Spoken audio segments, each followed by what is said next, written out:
Hello, everybody, and welcome to another episode of Fireside Chicago. I am your host, Tim Shum. I'm also the founder and president of Lucas James Talent Partners. On Fireside Chicago, we host fireside chats with prominent leaders from Chicago's business community.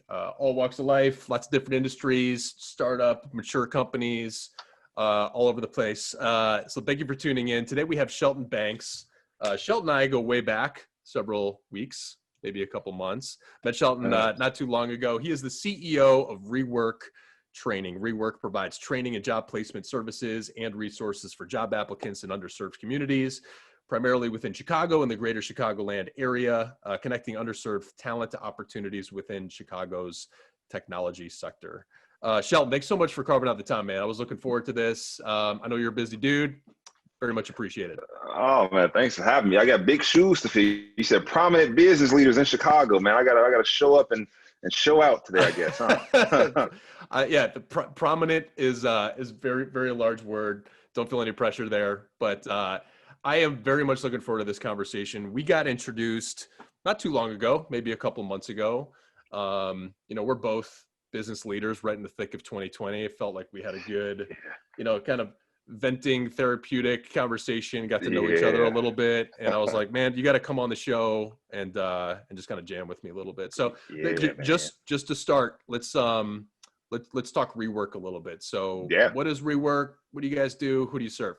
Yeah, so we're a nonprofit 501c3 organization started back in 2016. And in a nutshell, so our mission is to create workplaces that look more like our communities, and we started in the tech industry just because, I'm from the tech industry. We felt that it was probably the biggest way to make the biggest difference, the tech industry.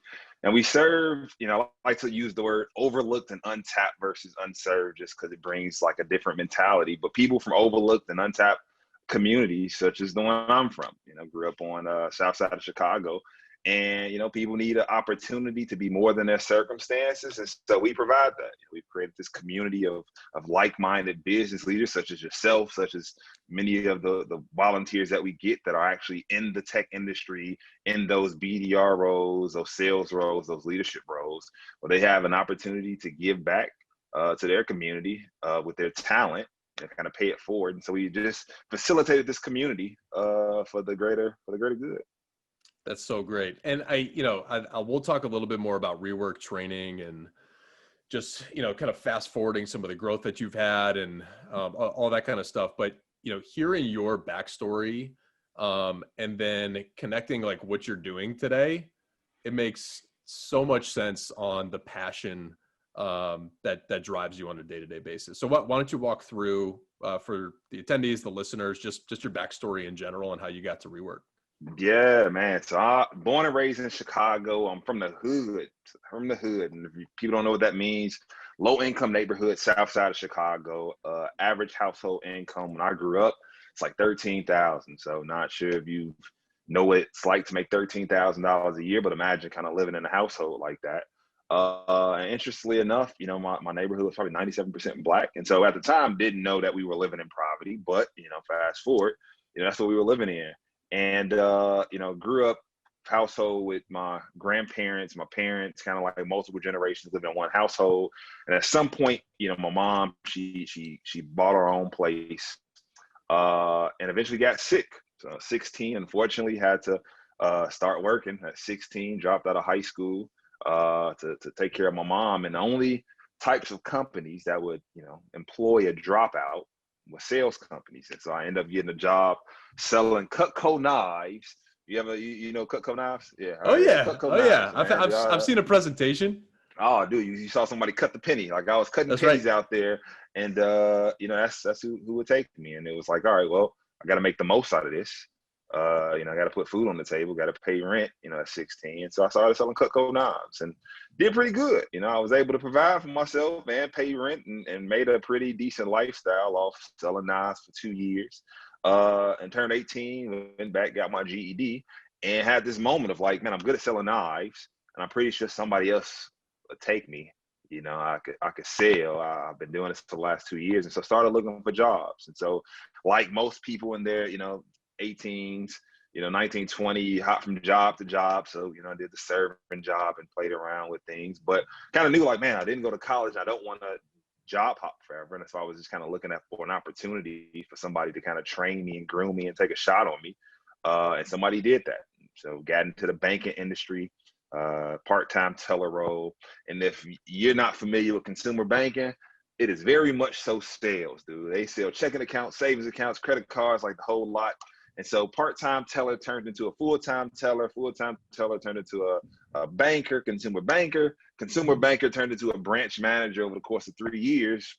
Again, because somebody took a shot on me. They said like, all right, man, this guy got something and we're gonna take a shot on you. And so fast forward, 6 years into banking, I did a very specific Google search that not many people know about. I typed in top 50 companies in Chicago for an 80s baby to work for, and tech came up. And so, tried my hand at tech, started out entry-level position BDR role, and got in and made a lot of money, man. Made a lot of money in tech sales.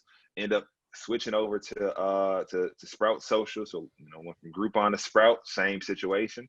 And one day somebody said like, hey, would you be interested in paying it forward? Like there are plenty of people out there that aren't like you, that wish they were in your shoes. Would you be interested in, helping those people, make it and experience the same thing that you experienced? And prior to this situation, I was scared to do that. Like people would reach out and say like, hey, can you help me out and get me a job? And, I would always say no, just because I'm not sure if you've ever co-signed on a car for somebody, but I feel like that's the same situation when you're referring somebody to a job. It's like I got a co-sign. It's like, oh, that's a tough pill to swallow sometimes. So I never referred anybody. But I said, here's the opportunity for me to be able to give back and help other people to give back and kind of pay it forward. And so that was 2 years ago. And 85 people later, the 85 people that we placed over the last 2 years in the tech roles that have had similar kind of gains of going from like 15,000 to 55,000. So that's kind of the story in a nutshell. Some random stuff and some good and bad and ups and downs. But yeah, that's me. Yeah, you know me. I've been in recruitment my entire career, supporting technology companies, Fortune 1000, small businesses, and all that kind of stuff, and talking to thousands and thousands and thousands of candidates. Yeah. I know, just like you do, the the biases that are out there and the storylines that you could kind of like expect, like a BDR role you mentioned that you got into, like, there's a certain expectation. Oh, you go to college and like, it's got to be, Big Ten university if it's Chicago. And there's all that kind of stuff out there. And your story is so unique, but I think it highlights what Rework does in a lot of senses, right? So when you said 13,000 that's not even an individual, that's a family, that's a household. Dude. So and you may get like, a couple of 13,000 with people are working, 5, 3, 4 jobs, just to possibly get you to 55, but it takes 2 to 3 people and 2 to 3 jobs to get there. I don't think a lot of people can like really understand that or kind of go there mentally. Yeah. Like what's you said you didn't know any different, right? And it's probably interesting looking back, but like, when you put yourself there and the people that you grew up with and stuff like that in that neighborhood, what are some of the details of the day to day or month to month, or some of the opportunities that those individuals have in the community that you grew up in? Yeah, so I mean, looking back, so in the moment, I don't think I had nothing to compare it to. So really had nothing to compare it to. And so I think of the elementary school that I went to in comparison to ones that I know about now. I think about the high school that I went to in comparison to more fluent high schools that I know about now. And job, it's almost normal. Like that's the norm, and it's not until I was exposed to kind of like, again, I mentioned like my neighborhood was 97% Black, probably still is. And large majority of those individuals are low income households. And so, you really don't know what you're missing. I remember growing up, you can see the Sears Tower, Willis Tower from my neighborhood. And it's just like, all right, what's that? Like, it's like a fairy tale, like the never ending story where it's just like, land far, far away. I know there's something there. And it's not until you're exposed to it that you're like, man, what? Like, and you got, either one or two decisions. And some people don't make the decision to say like, all right, I want a piece of this. So some are just like, well, this is how things have always been. And I guess it's just how things always be. And every now and then you get folks that are like, man, I want something more. And so for me, it was just like, I want something more, And we still find those people that want something more. What was it about? I don't know. We talked about this. Like, I think most successful people or driven people, they have kind of like a success profile that they can like relate to. And they go, okay, like this person can do it. Maybe I can do that one day. What was it for you that said, hey, I want to go see what the Sears Tower is all about and what the opportunity is outside of this? Dude, I'll never forget this moment. So I was in the 6th grade, and my uncle, he ended up going to college. He works at a private school called Francis Parker. Francis Parker, the salary for a 6th grader is $35,000 a year in 6th grade. Like somebody's parents are paying $35,000 a year. And, he said, hey, Sheldon, come visit the school with me for a week. So I got to kind of sit in, some of the classes and be a student at this school where the tuition is $35,000 for a 6th grader. Now at my school, I grew up at, I was a B student, B student, probably because I didn't want to be an A student. It wasn't the cool thing to do. You had to be a B student, not be a nerd. But when I went to this school, it was like night and day. Like I would have probably been an F student in a 2nd grade classroom. And in that moment, I was just like, man, there's clearly more out here. There's clearly more out here. And I mean, like, kind of the difference is one that just comes to mind. So, like, school I went to, we got one bathroom break a day. To go to the bathroom was like single file line to the bathroom. You go single file line to the cafeteria, 20-minute lunch. You go back to the same room, and we were in the same room all day, every day, 8 years of that. This school I went to, it's a fluent school. Oh, man, it was so much freedom that they had. It was just, they were speaking multiple languages. They were talking about things that I just had no idea existed. And in that moment, it was just like, all right, clearly this isn't where I'm at, but I gotta get a piece of this. And so I've been always chasing that. And I kind of like fast forward, I think circumstances, they shape us accordingly. So like, fast forward when I got to Groupon, some of those same kids that, went to those affluent schools and got college degrees. And I would always say like, what did you learn? And they would be like, I don't know, trying to put it together themselves, and that's one thing we all have in common where everybody's trying to put it together. But for me, it was just like, oh, I need a piece of that. Like I need to get that feeling of freedom, that free feeling. And so I guess, I feel it now, but now it's like, how do I get that to other people on both sides of the fence, right? That free feeling of like, man, I get it. I got it. I'm happy with it. I can't relate to a lot of the things you said. What I can relate to is like that trigger moment to go like, all right, no one's going to do this for Tim except for Tim. Right. Yep. If I want certain things, I need to figure it out, put the effort in and, train my mind and get myself into experiences that get myself out of my comfort zone, like all these things. And then for me, it was like, I did go to college, but it was right after college where it was like, I joined like a large kind of Groupon style organization. I looked around and I'm like, okay, like this is competitive. This is, we're all kind of like in this now, but if you want to be greater than what this is, you gotta do something about it. There was like a moment in my life. So you had this experience at this school and then like maybe fast forward a little bit, but how did you apply that day to day, week to week with, your learnings and development or the situations that you put yourself in?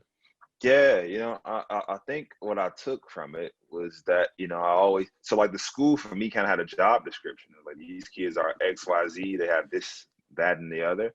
And I think throughout my career, I always put myself in a similar position of like, I need to chase something that someone else has, right? From an experience standpoint. So every job that I went to, while, some would, complain about like, I hate this job sucks. And, so knives, that job sucked. I was a BDR, cold call, $100 a day. Like that job sucked.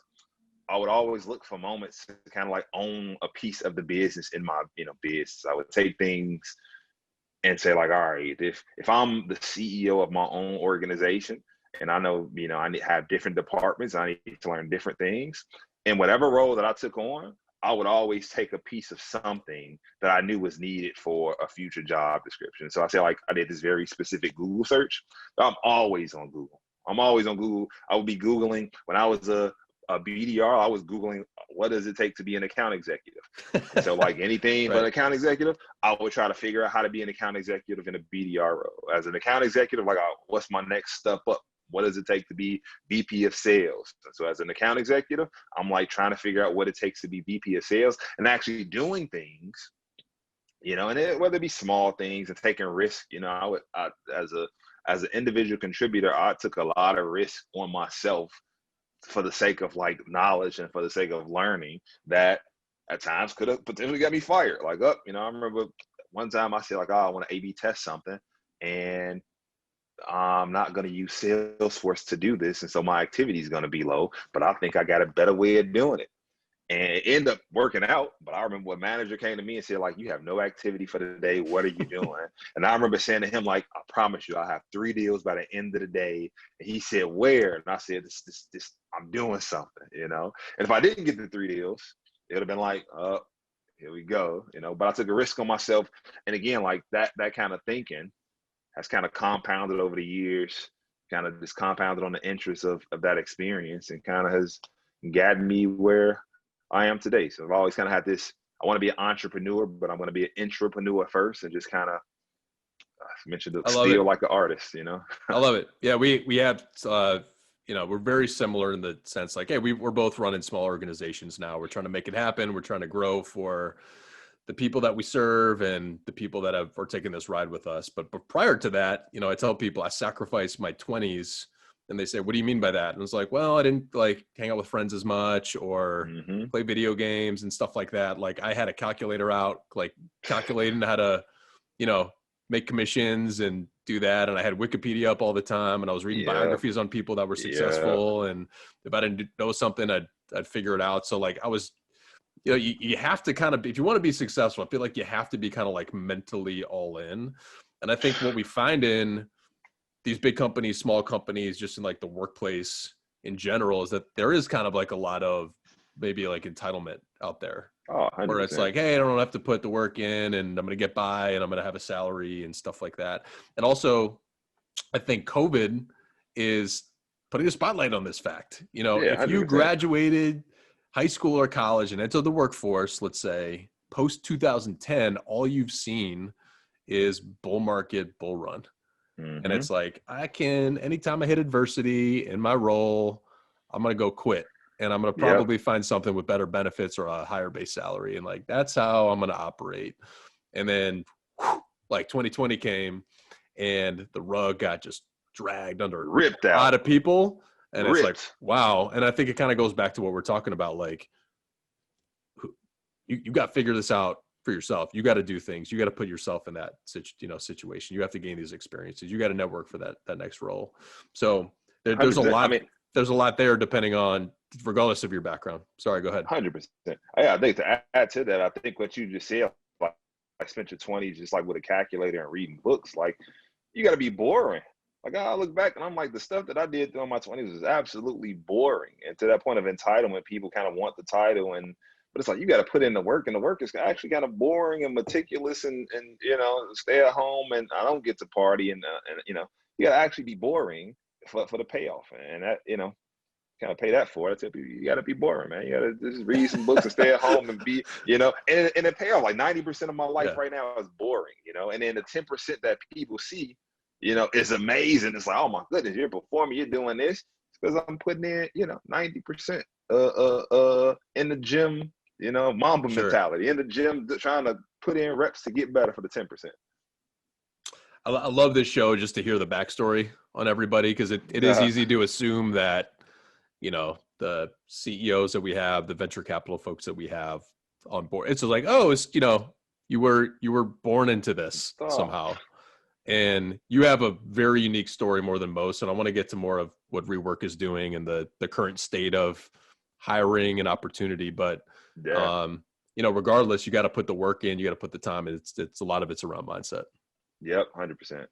So, all right. So you're at, you mentioned Groupon, but it could be really any company I work for, any company.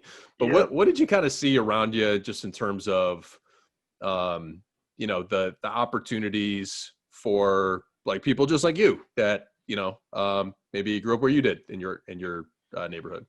Oh, what did I see? I mentioned, I mean, my neighborhood was 95, percent black, and Groupon was 95% white, like lack of diversity, 100%. And so I'm not sure if I saw opportunity. And again, like it's really hard to say. I don't like to talk about it maliciously, because to the point that I mentioned of like, I wouldn't refer anybody to Groupon. I don't know why I wouldn't. I could have. I knew people that could have potentially made it at Groupon. I don't know if Groupon would have hired them. And it kind of like, now that I'm in this role, we always get asked the question like, what's tech's issue when it comes to diversity? You get articles that the other day, CEO of Wells Fargo said there's no black talent. You get bombs dropped like that, and to some extent, it's almost like he said it publicly, but how many other organizations feel like that due to their lack of diversity? And so, plenty of potential, plenty of shoulda, coulda, wouldas. But at the time, like I didn't see diversity. I didn't see diversity. And I think one of the biggest pieces where I kind of play now is the fact that I made a lot of money as an individual contributor selling, not because I was, the greatest salespeople person. It was salespeople that are much better than me. But because of my diverse background, I tapped into markets. I kind of created, my blue ocean for every company I went to by tapping into markets that didn't exist prior to me coming there due to a lack of diversity. And so I think there's plenty of opportunity, but right now I think nobody's really tapping into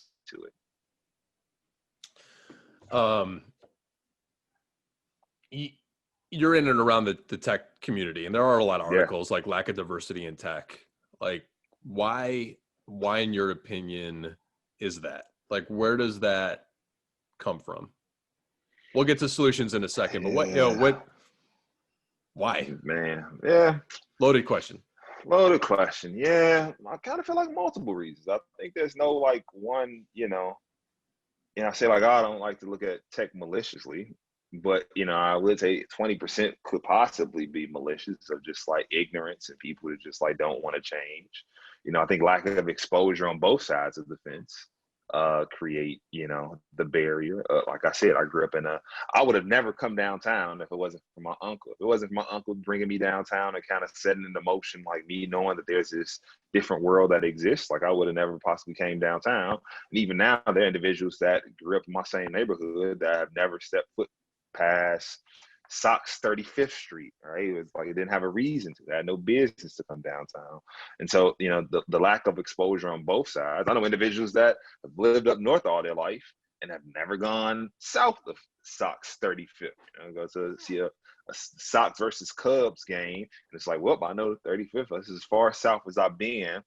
And so I think, the exposure and then the fear.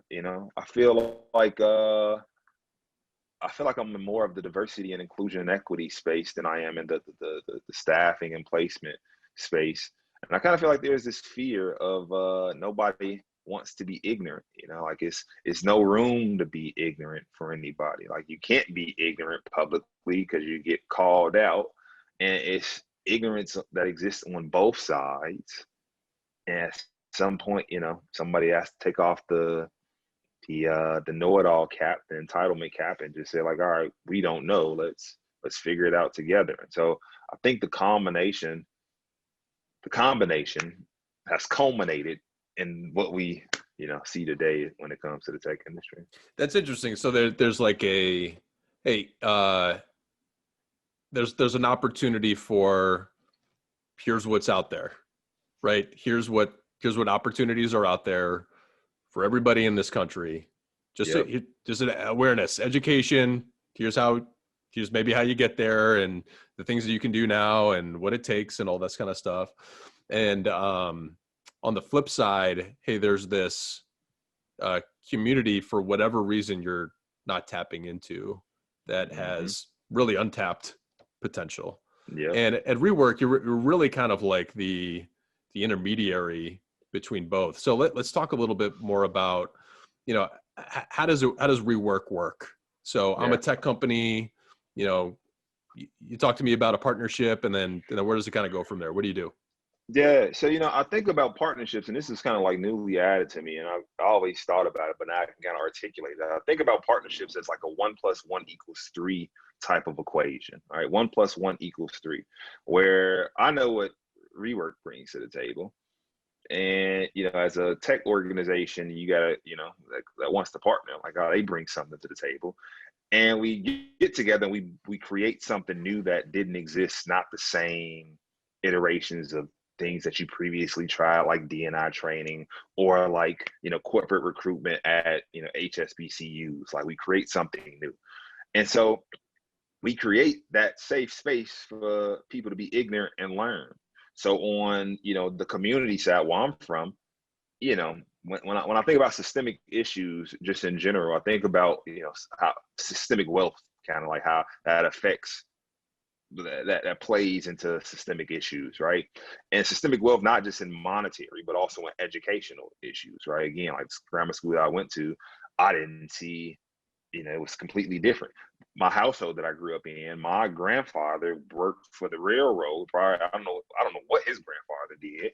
And then my mom, again, kind of like blue collar worker, and all she said was like, "You got to get your education." So she didn't give they didn't give me a formula for business. They just gave me this generic education is important, but like not and they didn't know. It wasn't nothing was handed down to them, and so kind of left me to figure out.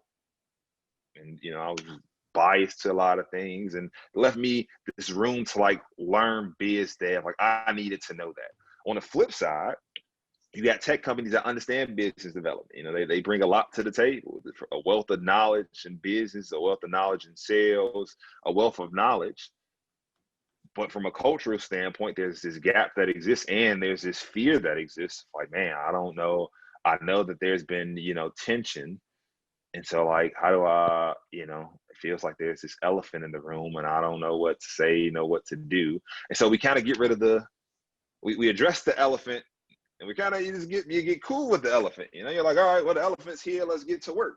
And that's the whole mantra of rework, training, get this work is kind of where that came from, of like, yeah, we know there's an elephant, but what are you going to do about it? Like, it's can't change that, but what we can change is how we progress forward. And we also understand in doing that, for tech companies, the mantra that we have is that you can't be diverse and inclusive professionally without being diverse and inclusive personally, right? That works both ways. You can't be diverse and inclusive professionally without being diverse and inclusive personally. And so, like, before we even get into the work, like, let's be human, let's have this humane moment of like getting rid of this awkward feeling that typically happens, the traditional route of like staffing and diversity training. Sorry. Let's be human, all right? Until we create this human element where people can, kind of be themselves. And after that, both sides bring the talent, right? So companies bring the, who teaches, as a person of color, who taught me how to interview? Nobody. It was trial and error, right? And so now companies bring this expertise of like, this is how you answer questions like, tell me about yourself. This is how you answer behavioral-based questions. This is what biz dev looks like.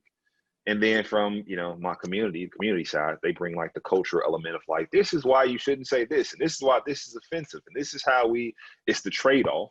And organically it creates this community that's able to work together, and ultimately, impact happens, and, the needle gets moved, I feel like.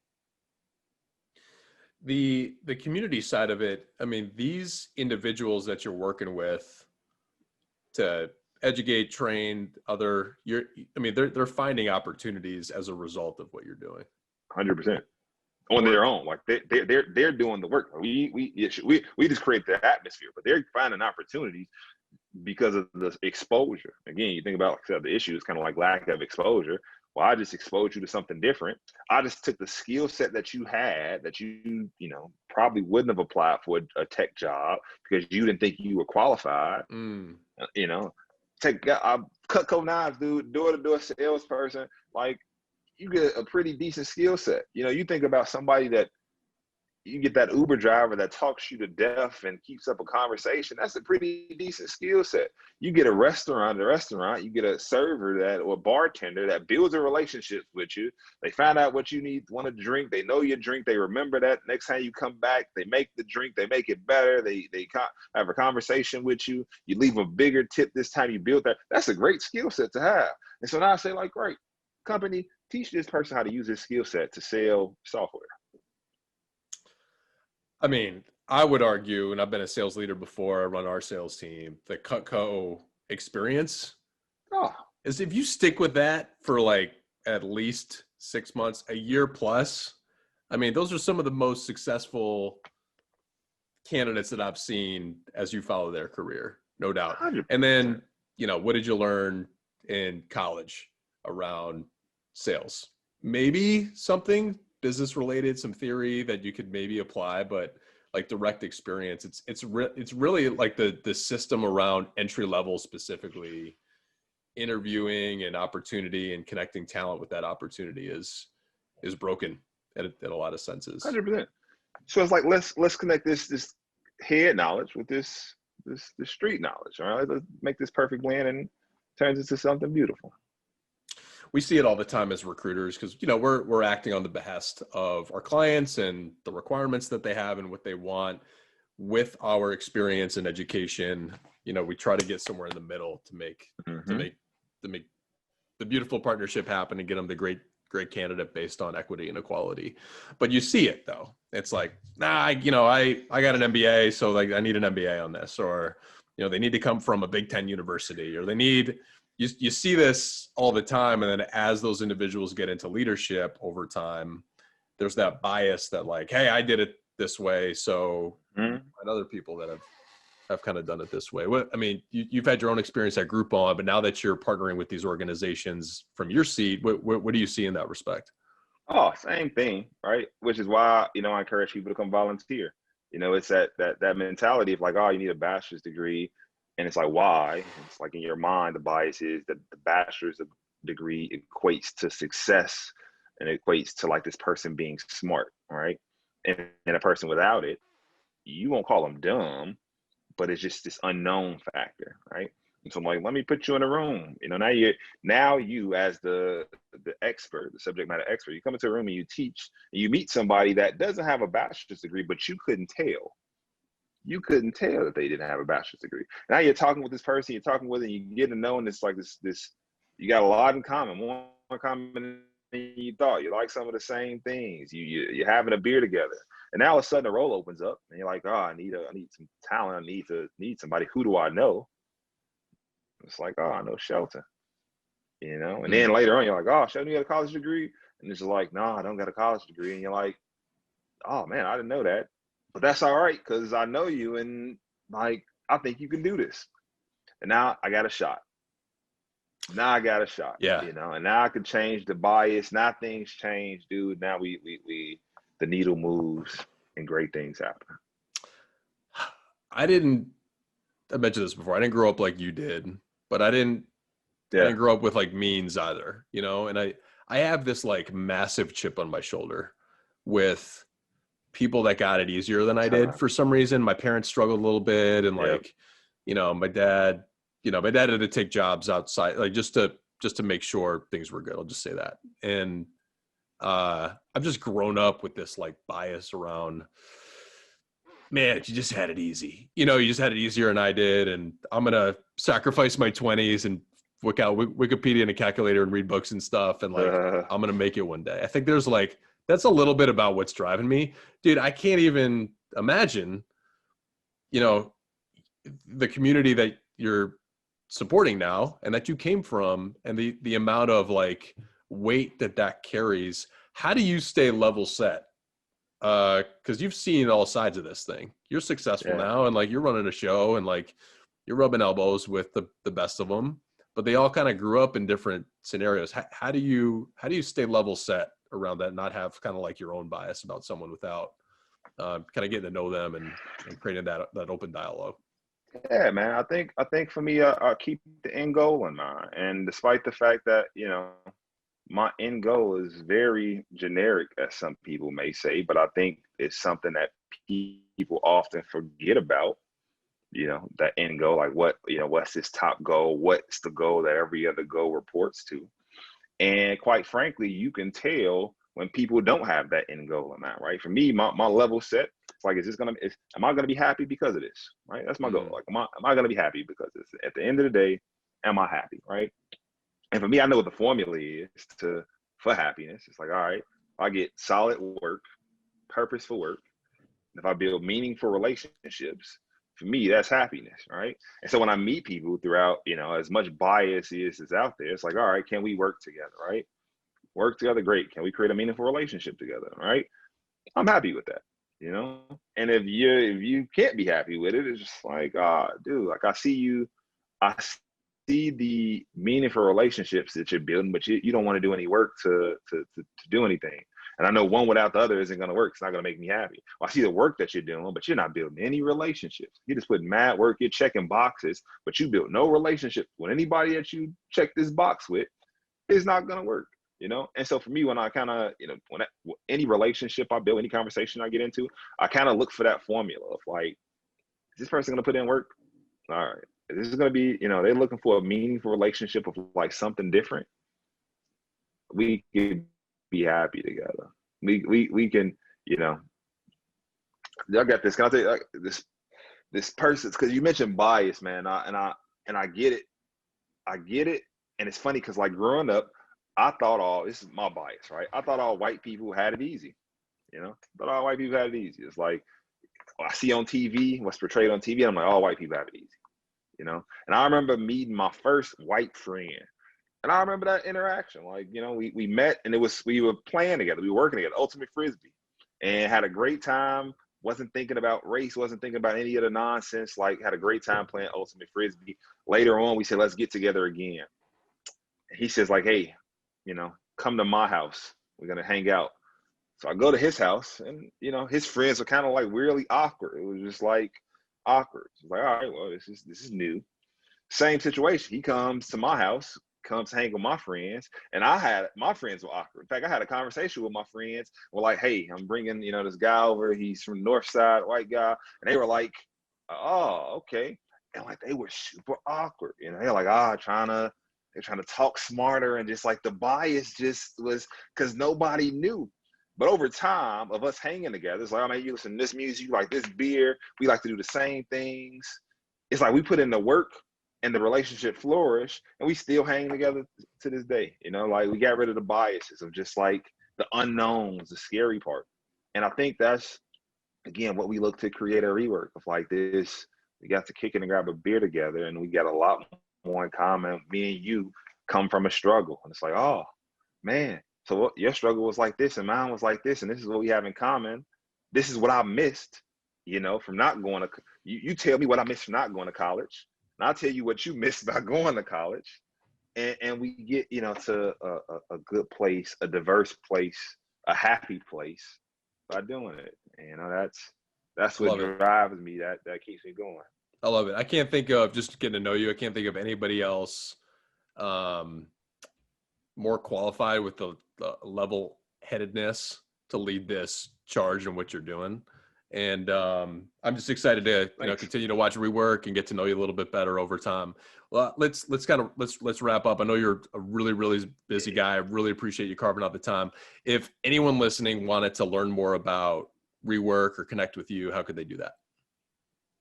Yeah, so LinkedIn, of course. So connect with me personally. Like I love meeting, again, build new relationships, especially with people that are looking to level up and really get this work. So, Shelton Banks on LinkedIn. But then otherwise, if you're looking to give back of your talent, right, to give back, to pay it forward in a meaningful way, if you got skills and HR skills selling, visit our website, reworktraining.org. So reworktraining.org, and sign up to be a volunteer. Sign up, come join our community, get to meet people that you may not have ever gotten to meet, and pay it forward. And guarantee you have a good time. Guarantee you will learn something. Guarantee that the world will be a better place because of it. Excellent. Thank you, Shelton, so much for the time. We'll talk to you soon. Cool, man. Thanks for having me.